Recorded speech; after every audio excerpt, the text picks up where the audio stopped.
Buenas tardes, es un placer realmente estar en este evento académico tan prestigioso a nivel internacional. Quisiera agradecer antes que nada a Fundación Naumann por hacer posible mi presencia aquí, al igual que también a Fundación Bases. El tema de mi presentación, titulada The Backstage of Recurring Monetary Booms, es focalizarse en los determinantes monetarios que llevan a las fluctuaciones cíclicas, entonces ciclos económicos como los analizan Mises, también Hayek y Rothbard, entre otros destacados pensadores y economistas austríacos. Comenzando por el overview de lo que vamos a analizar, el focus de esta presentación está en la interacción continua entre lo que es la expansión primaria de la moneda, que es aquella llevada adelante directamente por el Banco Central a través de la emisión directa, por un lado, y el agregado más representativo para exteriorizar esto es la base monetaria. Allí aparece como AMB, Adjusted Monetary Base, pues está focalizada en la investigación sobre la evolución reciente de los agregados en Estados Unidos. Por un lado, esa base monetaria como expansión primaria en relación continua con lo que es su influencia sobre la expansión secundaria, que es la llevada adelante indirectamente por los bancos comerciales, que son instituciones depositarias del Banco Central directamente. Es importante aclarar que, como les decía previamente, el focus, principal área de focalización de este trabajo, está sobre los agregados en Estados Unidos. Por lo tanto, es sobre el accionar reciente de las políticas de la Reserva Federal, Fed, y los bancos comerciales que son depositarios de la misma. Como agregado que refleja la expansión secundaria, tenemos M1, M2 y agregados más avanzados. A los efectos de esta breve exposición, yo me focalizo en lo que es M1, que incluiría lo que son los depósitos a la vista, cuenta corriente, caja de ahorro, que son exigibles en cualquier momento, sin plazos. En cualquier momento que uno va a retirar su depósito, tiene derecho legal a que le sea restituido. Para llevar adelante este objetivo, por un lado voy a comenzar analizando los puntos más relevantes del clásico debate, por un lado los economistas del mainstream, keynesianos monetaristas, neo-keynesianos neomonetaristas, versus el approach de la escuela austríaca, en dos temas cruciales para esto, que es por un lado la inflación, en su análisis teórico y práctico, y las fluctuaciones cíclicas. Y finalmente voy a hacer un review de lo que es el gold backing, el respaldo en oro, de lo que Mises denominaba fiat money, moneda por mandato, moneda de papel, paper money, en términos de lo que Mises también denominaba commodity money, es decir, moneda mercancía, como referencia histórica el oro específicamente. Comenzando por el primer punto, hay algo que a mí me gusta llamar habitualmente como un brainwashing master plan, que es como un lavado de cerebros por parte del mainstream, que lo que ha logrado, refiriendo a lo que Mises hacía referencia en un resumen de sus ensayos, que se referencia a una confusión semántica, semantic confusion, entre dos cosas. Por un lado, entre las causas y los efectos de la inflación. Particularmente hasta antes de la década de 1930, luego del crack de 1929 en Wall Street, con el advenimiento de la denominada, muy entre comillas, revolución keynesiana, empezando a dominar el mainstream, luego en conjunto con el monetarismo, aunque con matices antagónicos, lo que han logrado con este master plan de lavado de cerebros, como me gusta denominarlo, es llevar esta confusión semántica. ¿Cuál es la manifestación más habitual? Que uno ve en la mayoría de los libros de texto del mainstream en economía, la definición de inflación directamente a través de uno de sus efectos, seguramente el efecto más visible, que es un incremento en los precios de bienes y servicios, precisamente en términos de esa moneda, y sustitutos de la misma, como Mises lo clasificaría. Pero ¿qué sucede? Esta definición lleva una enorme confusión. ¿Por qué? Porque la definición de inflación, en sentido clásico, y como Mises mismo en la teoría del dinero y crédito lo define, allá por la primera edición de este libro en 1912, inflación es precisamente el incremento en la oferta tanto de dinero propiamente dicho, entonces emitido directamente por el Banco Central como expansión primaria, y también sustitutos del dinero, como por ejemplo cheques, depósitos en cuentas a la vista, a través de los bancos comerciales, lo que sería la expansión secundaria, sería el incremento en esa oferta de dinero y sustitutos del mismo por encima de la demanda de ese dinero.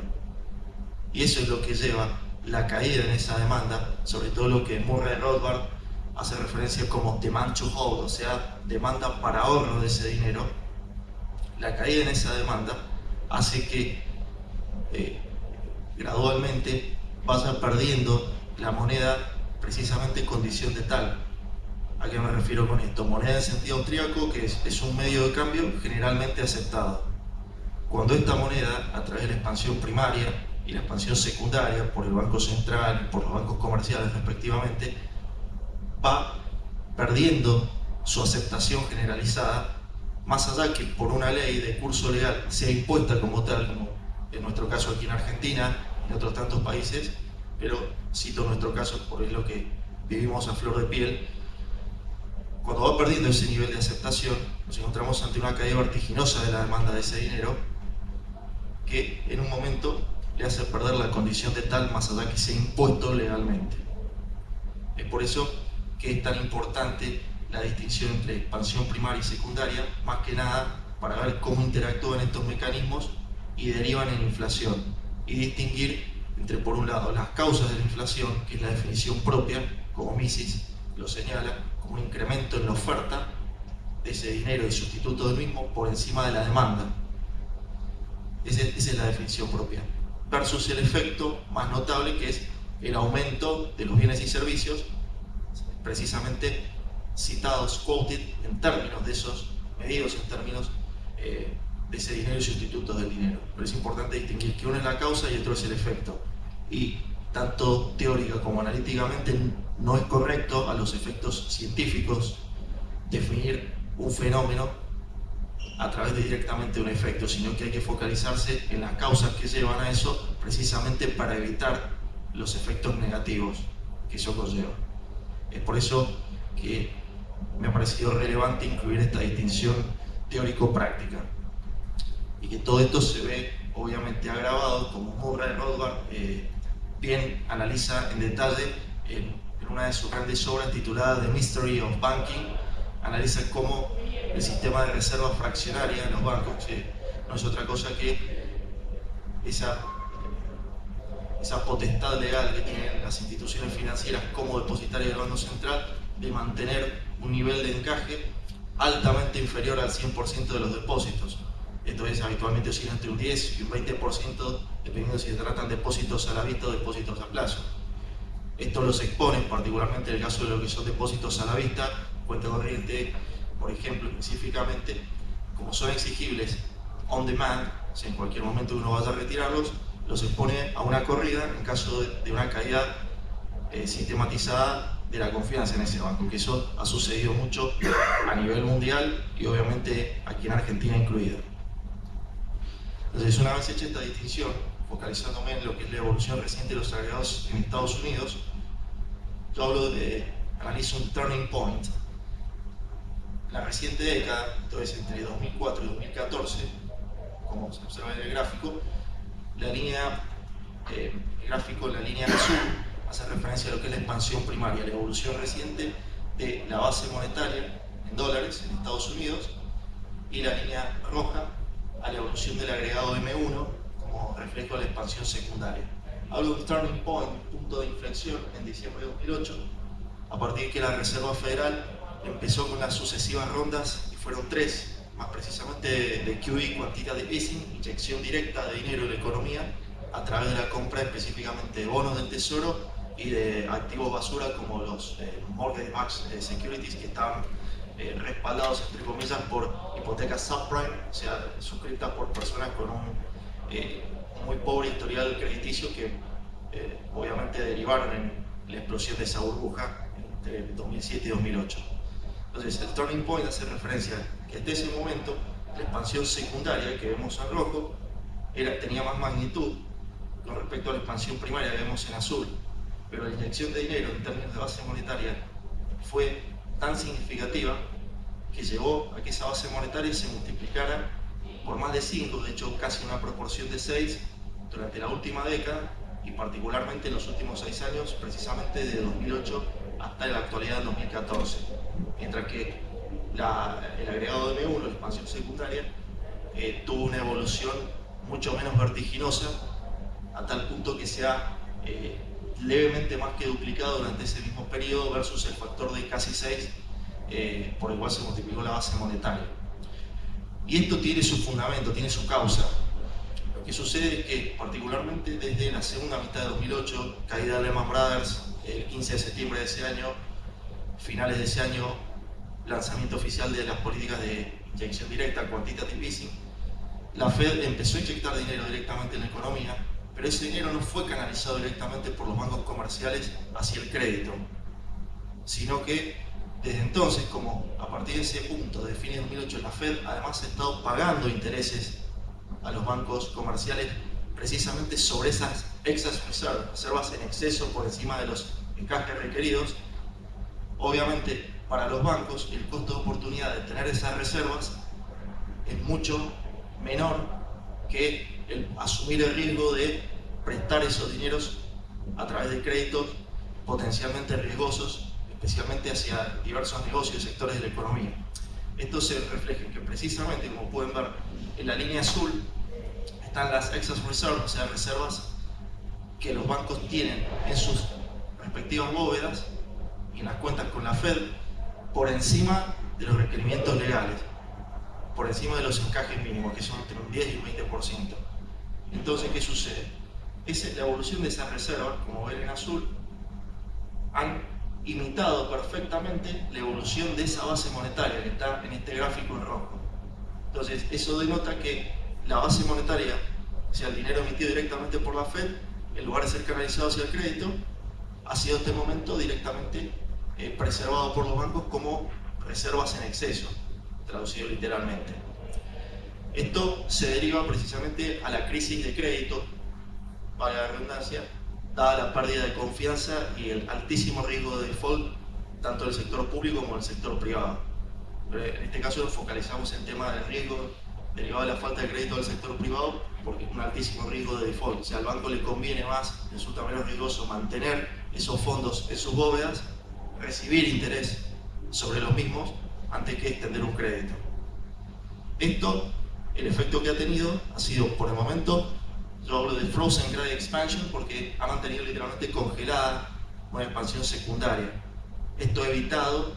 por el momento, subrayo esto, por el momento que los bancos inicien una etapa de expansión artificialmente distorsiva como habitualmente sucede. Pero es una instancia temporaria y el riesgo es latente. ¿Por qué? En términos de lo que es el respaldo de estos agregados de tanto la base monetaria en dólares como M1, aquí hago la relación de la cantidad de dólares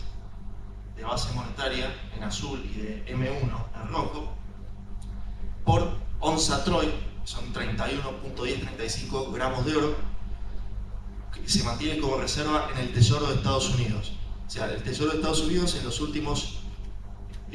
15 a 20 años ha mantenido un stock constante de reservas de oro, que es poco más de 11.000 toneladas. Se ha mantenido constante en muy pequeñas variaciones, no ha aumentado ni disminuido significativamente.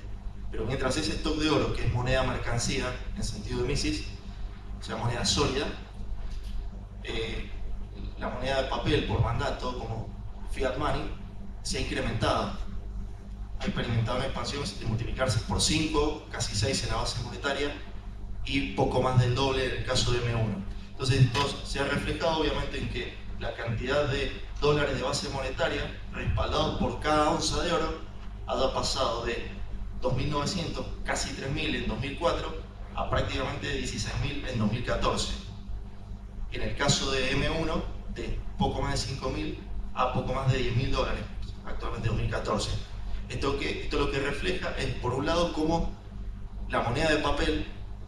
moneda de curso legal, en este caso el dólar, y obviamente las demás divisas de referencia han perdido significativamente su poder adquisitivo en términos reales con respecto al oro, que es una moneda sólida, la moneda libre de mercado. Y esto se refleja en la pérdida de respaldo en términos porcentuales, o sea, del total de la base monetaria, que ahí nuevamente en azul, durante ese mismo periodo, el respaldo en oro pasó de un 35 a un 6%, el respaldo en oro de la base monetaria. Se contrajo a un sexto de lo que era al comienzo de la década, o sea, el respaldo real de la base monetaria. Y en términos de M1, se redujo a la mitad, de un 20 a casi un 10%. Y finalmente, o sea, este análisis evolutivo, por un lado, lo que quiere demostrar es cómo ha perdido el dólar y a su vez otras divisas de referencia valor, poder adquisitivo en términos reales con respecto al oro en este caso. Sin embargo, a pesar de esta consistente apreciación del oro versus las monedas como el dólar, libra esterlina, euro, el oro continúa subvaluado en términos de valor de mercado, continúa altamente subvaluado. Y para demostrar esto, en el siguiente gráfico, en el último gráfico, lo que he hecho es, por un lado, relacionar en términos proporcionales esto que les mostraba previamente, la cantidad de dólares, tanto de base monetaria como de M1, que hay por onza de oro de reserva. Ese es un monto en dólares. Pero este monto en dólares es a su vez muy superior todavía al valor de mercado del oro, lo que es en los mercados de commodities y en los mercados de derivados, específicamente lo que es los contratos de futuros. Entonces, esta relación proporcional que les muestro acá, lo que hace es mostrar la relación. ¿Cuántas veces multiplican los dólares que hay por onza de oro de reserva todavía al valor de mercado del oro? Esto es, por ejemplo, allí en azul, comenzamos en 2004, la cantidad de dólares de base monetaria por onza de oro de reserva multiplicaba por aproximadamente 8, entre 7 y 8, multiplicaba el valor de mercado del oro en aquel momento. Luego ese ratio se contrajo a la mitad, a 4, hacia la primera mitad, hacia el tercer cuarto también de 2008, cuando la crisis de crédito tuvo su instancia más aguda. Desde entonces ha comenzado a multiplicarse nuevamente el ratio y en la actualidad está en 12 a 1. ¿Qué quiere decir esto? Que actualmente en 2014 la cantidad de dólares de base monetaria, que se ha prácticamente multiplicado por 6, la cantidad de dólares de base monetaria por onza de oro es 12 veces el actual valor de mercado del oro, que se encuentra estancado entre 1.100 y 1.200 dólares, con leves variaciones. Esto implica que en términos de la base monetaria está particularmente subvaluado el oro a nivel mundial. Y en términos de M1, si bien en 2004 la diferencia era aún mayor, esto es, el valor, o sea, la cantidad de dólares de M1 por onza de oro de reserva, onza Troy de oro, multiplicada por casi 14 al valor del oro, ese ratio cayó también hacia los comienzos de la crisis, su etapa aguda, a la mitad, un ratio de entre 6, 6,5 a 1. Lo que sucede es que también ha estado aumentando en forma mucho más gradual que la base monetaria. ¿Por qué? Porque tenemos una expansión crediticia que está congelada, como les había hecho referencia en este gráfico, por las reservas que están siendo mantenidas en las bóvedas de los bancos en lugar de ser canalizadas hacia los préstamos, a comercios, a negocios en particular. En la actualidad, sin embargo, tenemos que hay una cantidad de dólares de M1 por onza de oro que es 8 veces superior al valor de mercado actual del oro. Sin embargo, o sea, más allá que todavía tiene un ratio mucho menor, 8 a 1 actualmente versus el 14 a 1 del periodo precrisis, es un ratio que va en aumento, gradual, pero aumento al fin. Eso denota que existe un altísimo riesgo que si la Reserva Federal no retira los intereses, o sea, no deja de pagar necesariamente los intereses sobre las reservas que tienen los bancos en exceso, sino que, aunque los siguiese pagando, los bajase a un nivel en el cual los bancos tuviesen un costo de oportunidad mayor de mantener esas reservas en relación a la potencial ganancia que pudieran obtener extendiendo préstamos. ¿A qué me refiero con esto? Que dejara de ser rentable para los bancos, como es hasta ahora, tener esas reservas en las bóvedas, podrían verse alentados a impulsar un proceso de expansión crediticia que, en sentido de lo que es la teoría austríaca del ciclo económico, llevaría a un boom artificial e insostenible que derivaría en una potencial y aún más profunda recesión. como las que hemos tenido hasta ahora. Esas serían esencialmente las conclusiones y el sentido de esta investigación que he llevado a cabo.